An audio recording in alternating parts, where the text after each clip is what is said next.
What's up, everyone? It's Bones here. I'd like to begin this video by giving a huge shout out to TCG Player for the opportunity to be a part of their affiliate program. If you want to help a content creator out, all you have to do is click on the TCG Player link down below, and it won't cost you anything either. I delayed the Edison video trying to get a match replay, but unfortunately it wasn't working out for me. That said, I did manage to get a really solid single, and it shows a lot of the ideas that I wanted to show along with some of the pros and the cons. Some of the cons being that you can clog on your machines, which isn't the greatest. You'll get to see some of the pros really quickly, as we're going to play our first turn here, normal summoning the Cyber Valley and passing. The reason I did that was because I felt we could just get a free turn this way and have the ability to overwhelm our opponent with such good follow-up with this hand because of all the potential there is with the Brain Control, Quickdraw, and Dandelion. You can potentially even pitch a machine if you get something like Junk Warrior. There was just too many options for the follow-up turn, which felt really good. Our opponent is going to end up activating the Future Fusion, and they opened up pretty well too, as they're going to normal summon their Zombie Master, pitching the Mali, bring back the Mizuki, and from here they're going to end up going to the battle phase, prompting the Cyber Valley. We'll end up buying that turn that we wanted, so that we can then draw into a Junk Sync Run off of the Cyber Valley, and that felt really good, as we're then going to draw into a Machine Dupe, which felt even better. But from here we're then going to end up pitching the Tuning Wear for the Quick Draw Sync Run, and this is where those two draws were really pivotal, because now it means that we don't have to pitch the Dandy,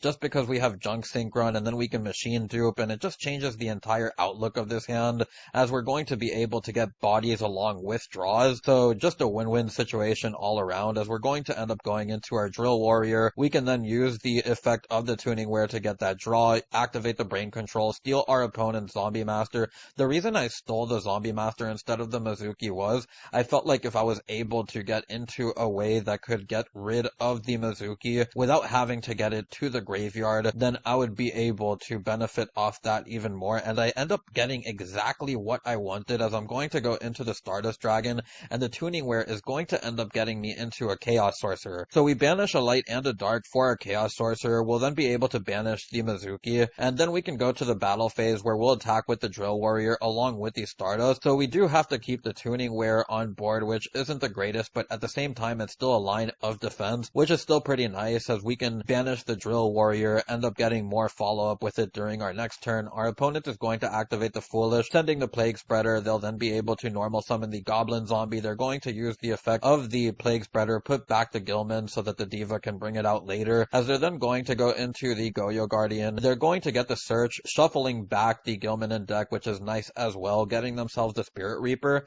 and then they're going to attack over the Chaos Sorc, end up banishing the Stardust with the Chaos Sorc, pass on to us, where we get the Quick Draw Sync Run and get back our Drill Warrior, along with the ability to get the Quick Draw Sync Run off of Drill Warrior. At this point, we were going for a Quick Draw anyways, so we're going to end up pitching the Dandelion for the Quick Draw. We're then going to end up mulling our options here, as we end up deciding to go into the Junk Archer, I believe. We do end up going into the Junk Archer, as we're going to draw one off of the Tuning Wear, getting us a Dandelion. We can then use the effect of the Junk Archer, banishing the Goyo, normal summon the Junk Synchron, which will be able to bring back the Darkseid.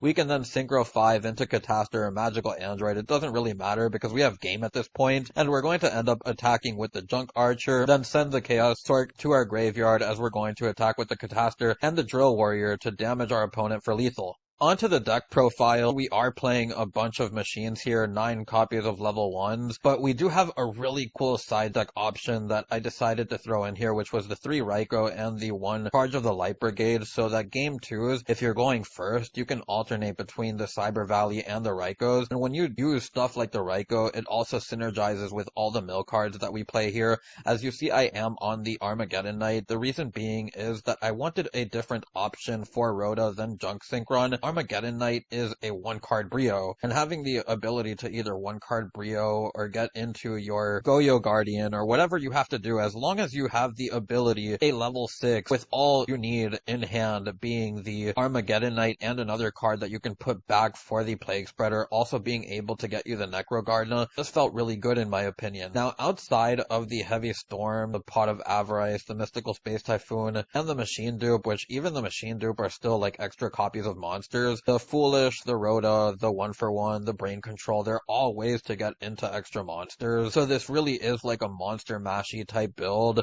where we are on a low trap count. I do play the Starlight Road in the main deck or stuff like Torrential and even Black Rose if our opponent tries to wipe our board going first and we do happen to commit heavy first. This is something that you can definitely pick between being in the main side or even not playing it. You'll see that we do have a copy of Deck Devastation Virus in the side deck as well, which is just a really strong card that you can play, especially with the popularity. Rising 4 frogs, even if you are potentially destroying a Treeborn, if you're able to get those extra frog names into the graveyard, you can rip a few cards out of your opponent's hand. There's also things like Spirit Reaper in zombies, Goblin Zombie won't end up being sent from the field, and little things like that. Then you'll also see that I am on a lot of 1-ofs in general in my extra deck. The reason being is that I just wanted a ton of options that all did something different but similar. Cold Wave and the Giant Trunade along with the Royal Decree being ways to out our opponent's back row. Same thing with the Dust Tornado. Then having something like Raikou, which can get rid of not only back row but monsters too. Then having graveyard removal with things like Kaiku, DD Crow, and Soul Release, but all in different forms where Kaiku is a beater, Crow is a hand trap, and Soul Release is a blowout spell card. Mind Control is something that you can even consider for the main deck if you would like to. If you want to play one copy of Avarice, that is an option, but I just felt like Mind Control needed to be on this deck list. The charge for the Raikous, of course. Then onto the extra deck, we have the 1 Road Warrior, which I don't feel like I need to say too much about. It's just a level 8 synchro that you can go into with your Quickdraw if you happen to get the Dandelion, plus the normal summon of one of your machines. Then there's the 2 Stardust Dragons because we do play the Starlight Road. And of course there's the Junk Archer, which is just a way to help you into clearing monsters and getting more damage on board. And things like your Nitro Warrior, which is something that can help you OTK as well. If your opponent does activate a spell card, it gains 1000 attack. But then you also have the ability to change one defense position monster our opponent controls to attack position and then have the extra attack for it to get extra damage. So I thought that was pretty cool too. Outside of that, it's just really generic synchro monsters. The Junk Warrior puts in work when you happen to have the level 2 or lower monsters on board. You can get damage this way. That's a really big part of this deck, just being able to get a lot of damage on your opponent. As you saw in that replay, this deck can be very fast. But with all of that out of the way, I'm just going to get into the card by card. And we have the 3 Tuningware, the 3 Darkseid, the 3 Cyber Valley, the 3 Machine Dupe, 1 Foolish, the 1 Rhoda, the 1-for-1, 1 copy of Brain Control, the 3 Debris Dragon, the 3 Junk Synchron, the 3 Quickdraw Synchron, the 2 Dandelions, the 1 copy of Songon, the 1 Card Trooper, the 1 Chaos Sorcerer, the 1 Armageddon Knight, the 1 Necrogardna, the 1 Plague Spreader, then have the 2 copies of Avarice, the 1 copy of Heavy, the 1 copy of Mystical Space Typhoon, the Starlight Road, the Solemn Judgment, and the Trap Dust Shoot to round out the main deck. We have the 3 Raikous, the 1 Kaiku, the Crow, Soul Release, Mind Control, Charge, Trunade, Cold Wave, Royal Decree, Dust Tornado, Torrential, and Mirror Force, which are just 2 blowout cards for monsters. Then we have the Deck Devastation Virus, which is kind of the same thing. Onto the extra deck, we have the Road Warrior, the 2 Stardust. As mentioned before, you play 2 for the Starlight Road. Then we have the 1 Junk Archer, the 1 Nitro Warrior. We then have the 1 Black Rose, Go-Yo, Brio, Iron Chain Dragon, 2 copies of Drill Warrior, Junk Synchron, or Junk Warrior.